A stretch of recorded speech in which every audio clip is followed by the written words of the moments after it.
Praise the Lord. கர்த்தருடைய நாமம் மகிமைப்படுவதாக.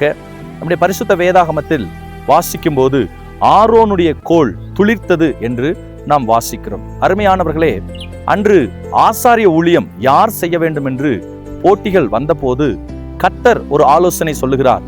12 கோத்திரங்களுக்கு 12 கோல்களை ஆயத்தப்படுத்தி அந்த கோல்களில் 12 பிதாக்களுடைய பெயர்களை எழுதி என்னுடைய சமூகத்தில் கொண்டு வாருங்கள். யாருடைய கோல் துளிர்க்கிறதோ அவனே எனக்கு ஆசாரிய ஊழியம் செய்ய வேண்டும் என்று கர்த்தர் ஆலோசனை சொல்லுகிறார். அவர் சொன்னபடியே செய்கிறார்கள்.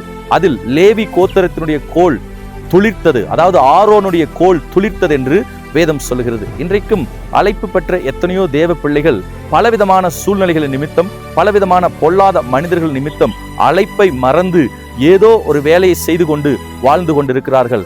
உங்களை பார்த்து ஆண்டவர் சொல்லுகிறார், அழைப்பு ஒருபோதும் மாறாது.